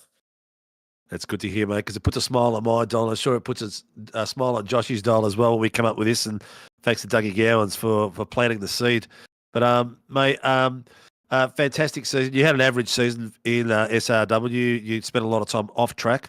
And with your new role now as a RC as well at SRW. So you just made it with the points to get into this thing. You're going to get back on track in a proper way for the Super Formula Lights next season, or are you going to pick the 86? Well, big announcement for you, Sinka. I'm no longer going to race 86s in the next season. I'm going to step away. I'm going to jump in SFLs for sure. I love the cars. There's so much fun. Like, you can just battle for days. And then I might jump in the supercar field to start getting some prepping for Logitech Pro drives. Hold the news. You're going to jump in a supercar? I've been racing a supercar for a while, Sinka. I need to get back in my grip for Logitech co-drives. All right, there you go. Well, mate, who gets Mr. Horton out on track and supports you and the team, mate? First off, a massive shout out to everybody who's put on the event tonight. It's a big one to be a part of, and it's, without saying, you guys put in a mega job, and we all really appreciate what you put forward. But I race for Vermilion Motorsports, and our sponsors are Race Lab, Burb Designs, Supernova Motorsports, Hymo Setups, Vermilion X Coaching, and thekartshop.com.au. Well done, mate. Congratulations, and thanks for putting on a fantastic performance for all us broadcasters and the viewers out there. Thank you, mate. It's such a wonderful event to be a part of. Well done, mate.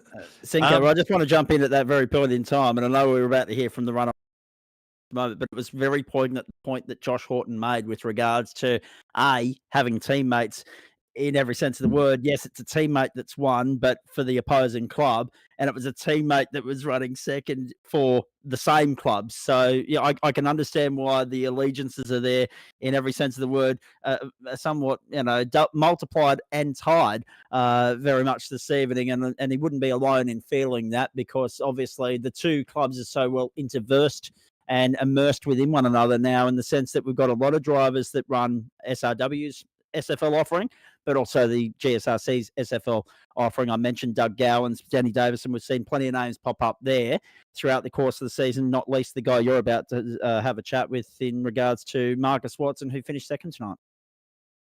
Mr. Watson, new Team SRW member, mate, 1/10. I'm an adult that does cry every now and again, mate. So tears are okay if they come out of your end, mate. How did that feel, and how was the race?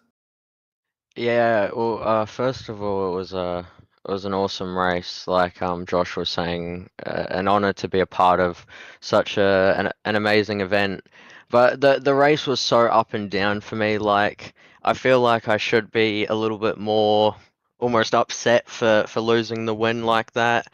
But like I wasn't expecting to win it, quite honestly. And after qualifying 8th, and after the first few laps getting into a rhythm, my rhythm just wasn't good enough, and it wasn't what it normally is.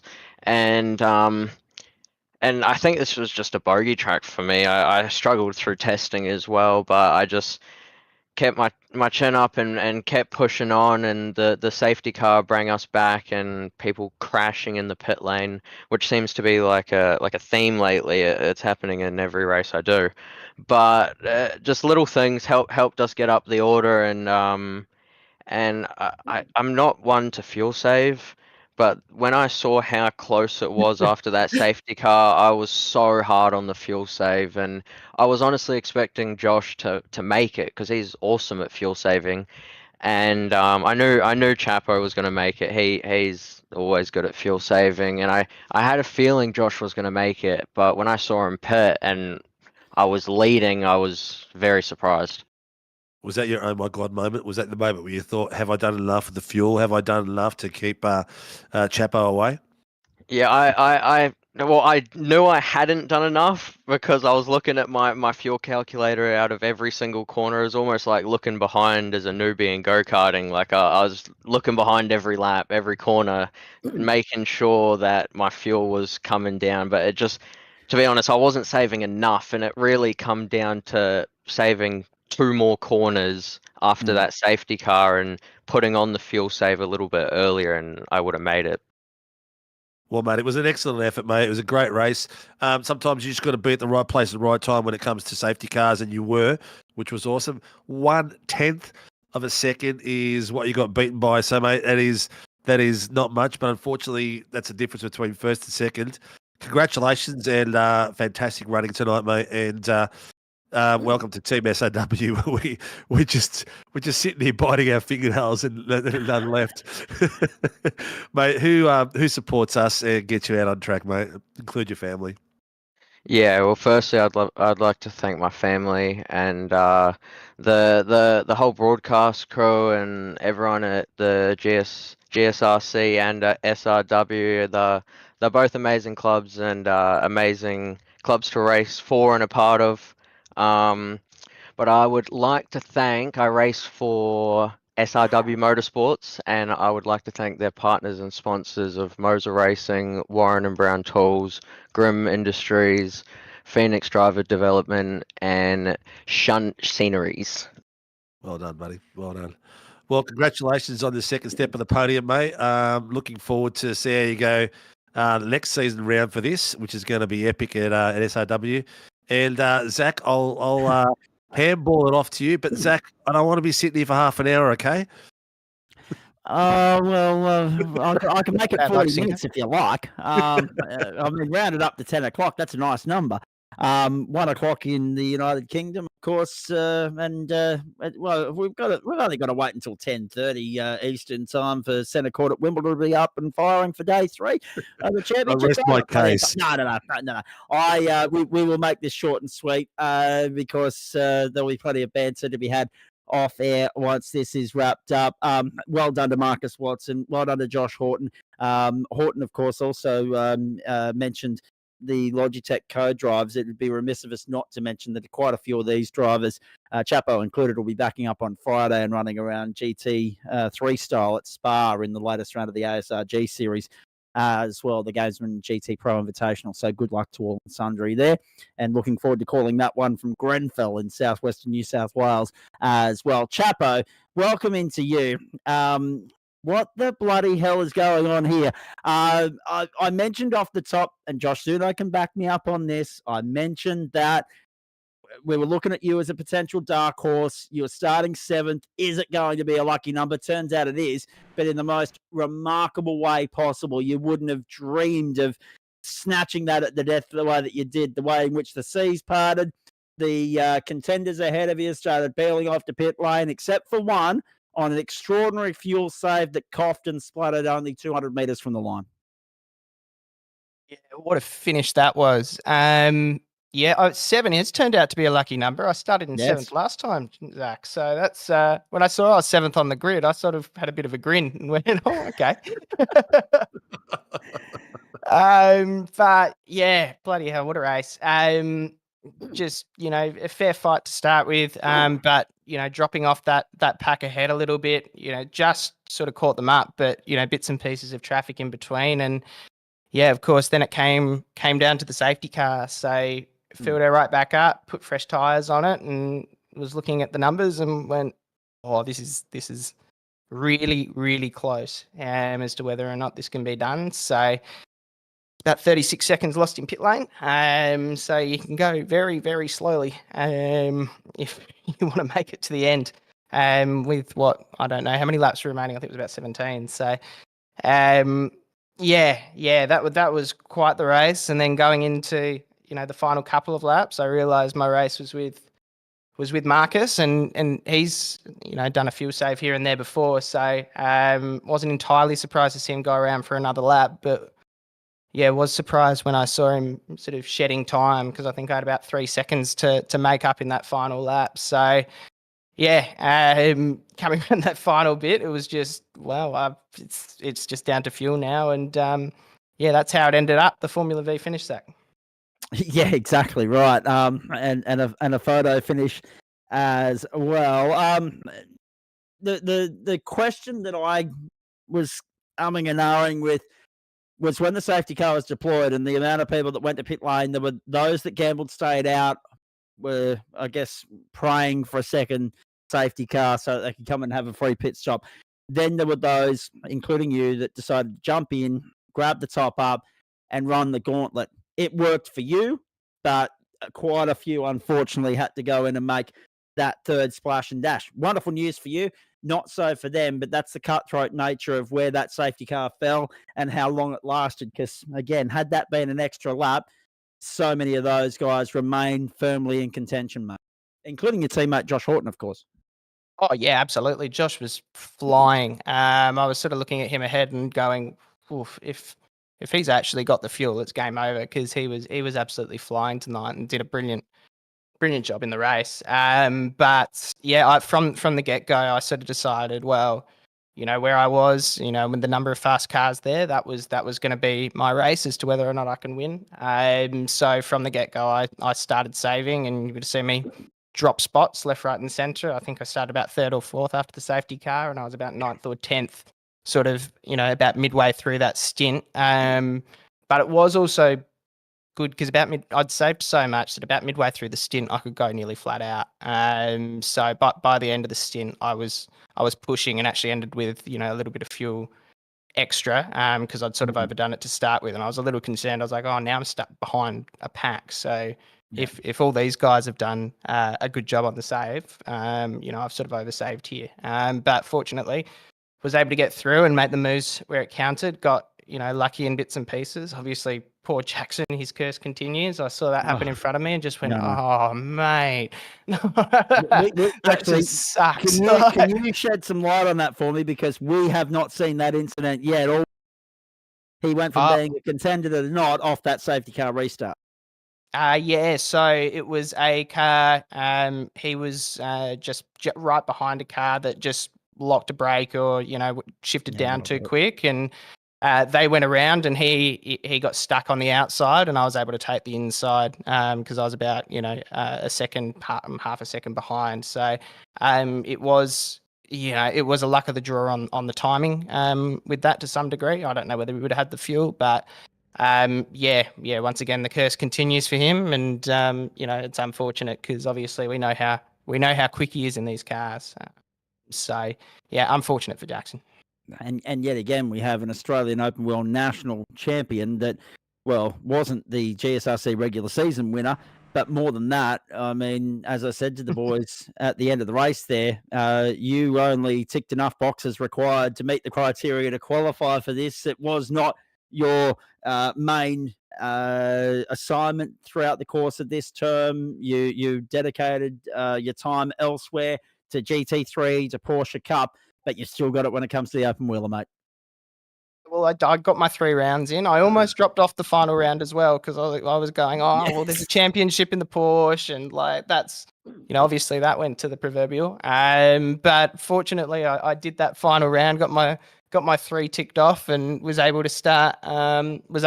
Tonight because, what a race, and it was, and everyone raced really well as well, and just what a circuit too. Like all these circuits that we've done for Open Wheel Nationals to date have just been these really great flowing tracks that suit these cars so well, and are also large enough to have this many cars on circuit. So yeah, big ups to everyone in GSRC and SRW because raced really well, and it was really good fun out there.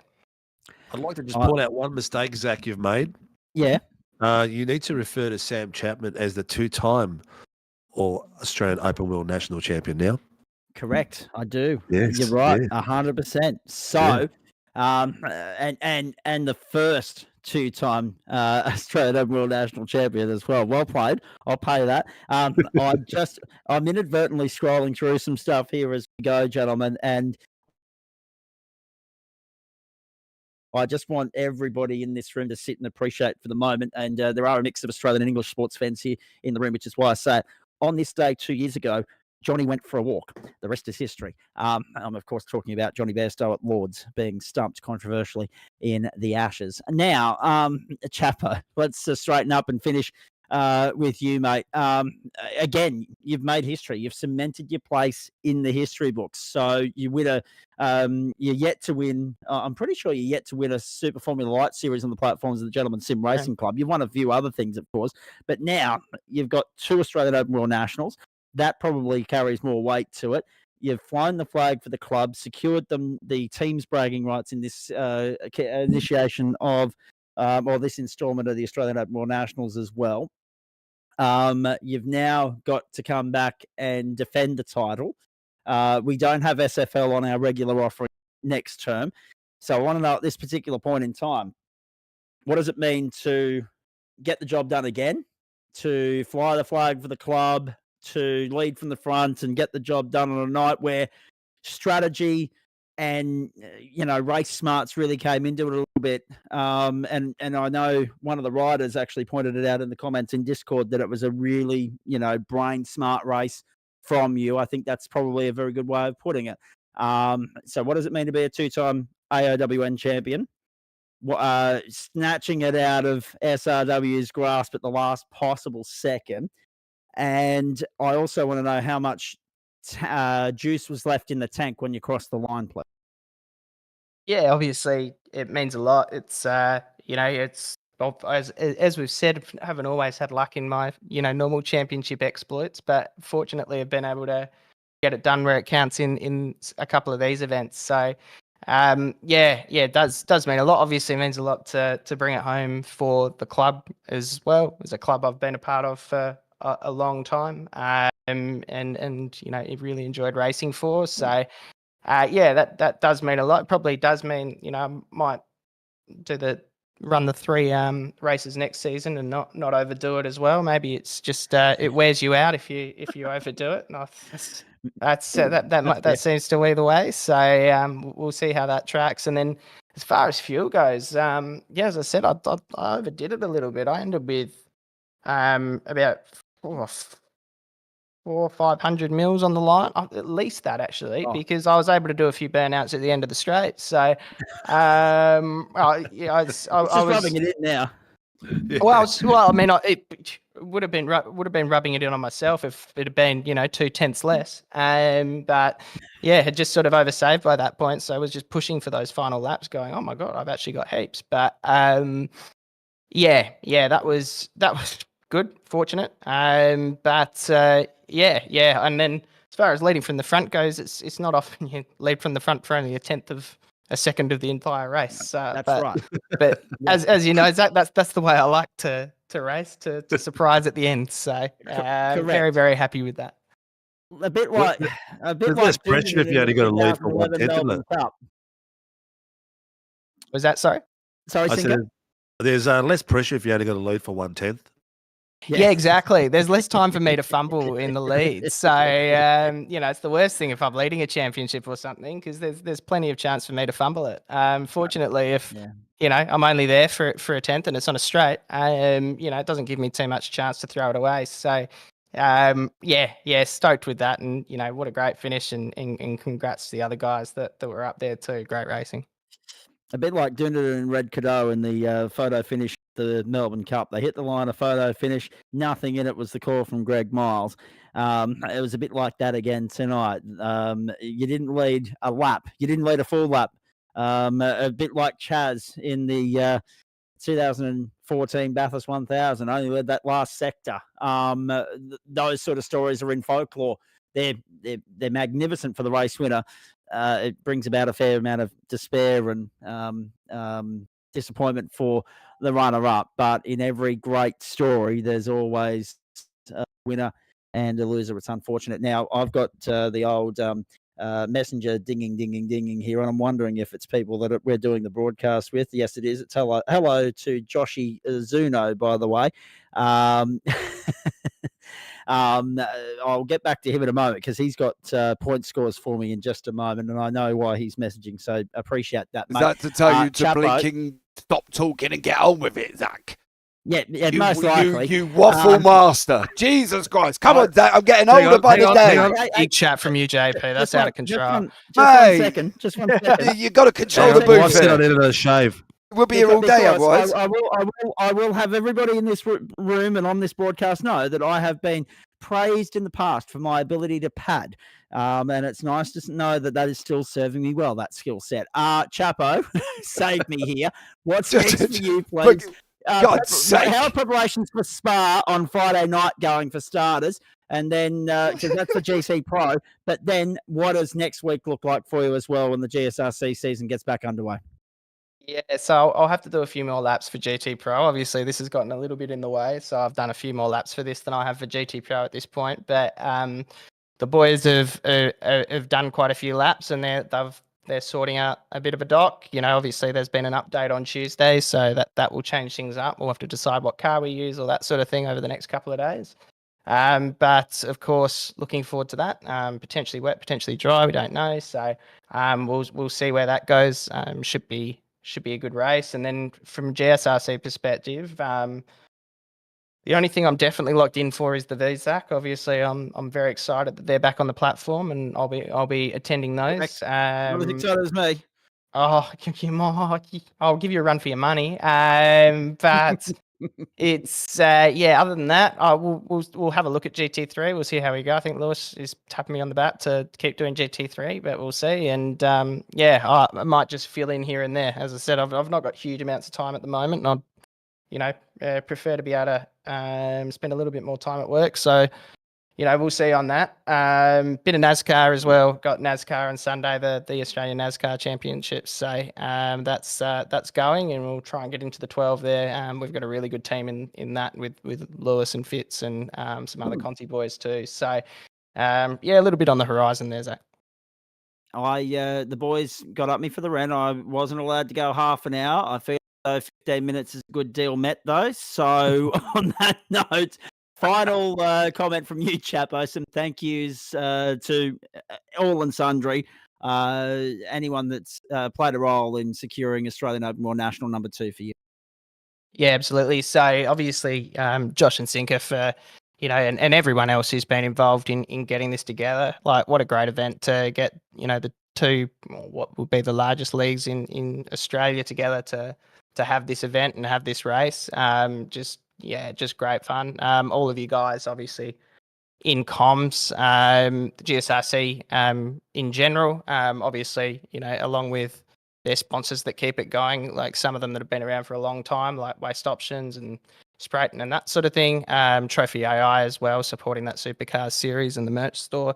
The Vermilion guys. So Joshy, obviously, bad luck with the pit stop, but was absolutely rapid tonight and ran a ripper race. Everyone with that team, Entropy as well, Race Lab Overlays, Beb Designs, Supernova Motorsports, Hymo Setups, Vermilion X Coaching, thecartshot.com.au, and the guys at Team Conti Setups that are helping us on the NASCAR side. Chapo, you're a legend. Brilliant from you to, I think you might have, we're going to have to dig a fair way through the iRacing here, but you might have set a new world record tonight.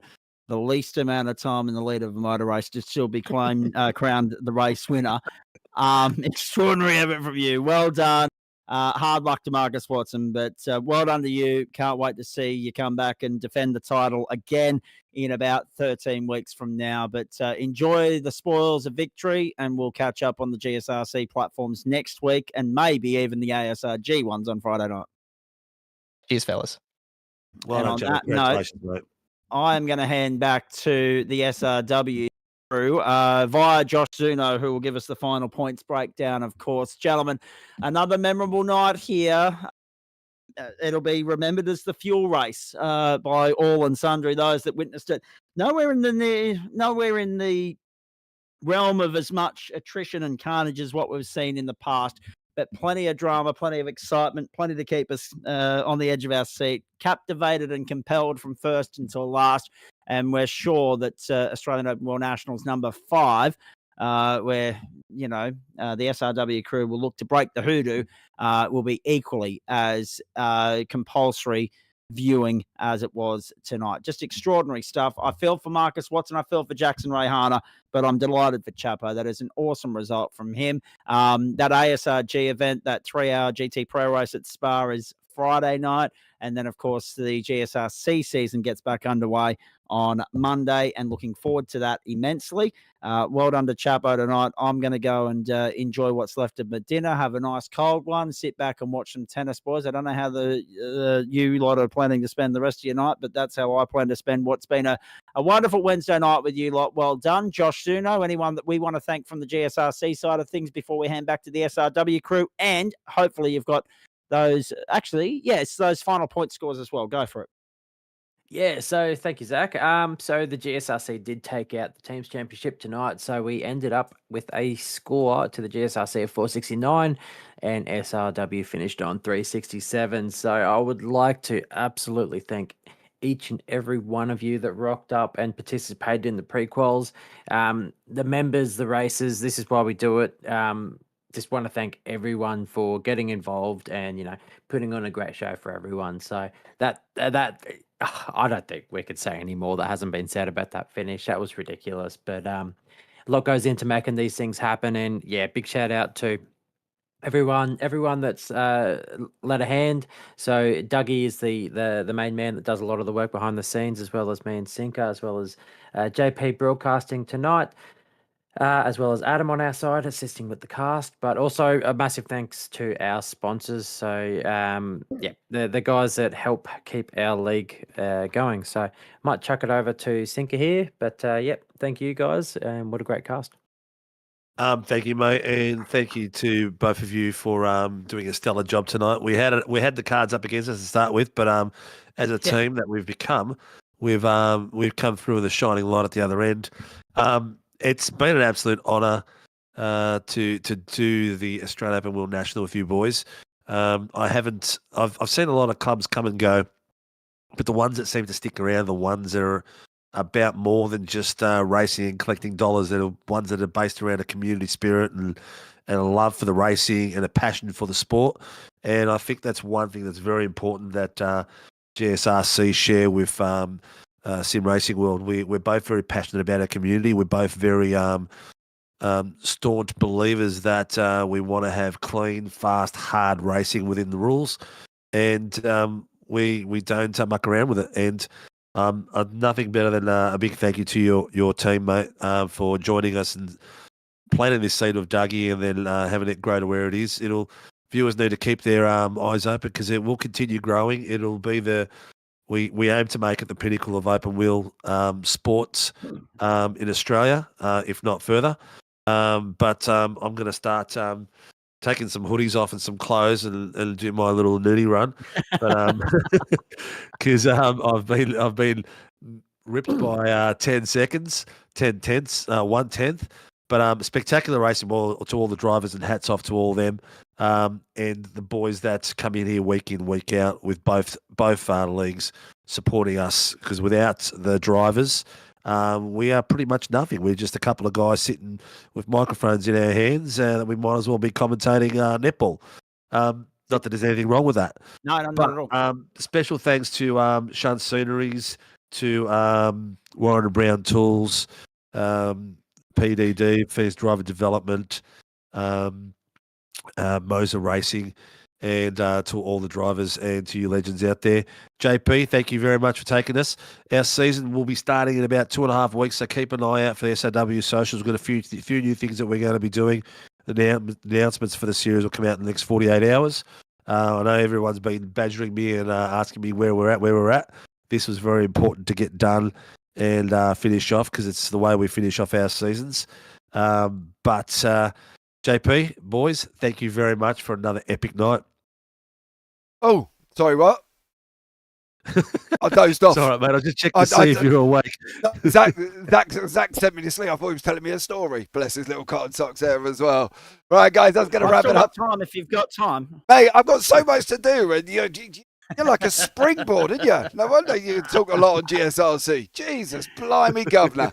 Right, ladies and gentlemen, that's going to wrap it up. I'm going to wrap this up short and sweet, as per always, as well. Thanks so much for joining us. Like, subscribe, turn on the bells, do all that other fancy jazz. I've been JP. I've been alongside Sinka. I've been alongside Zach and Josh, all up here in the booth as well. Take care. Have a great week. And you never know, we might see you on the track next time. Good night.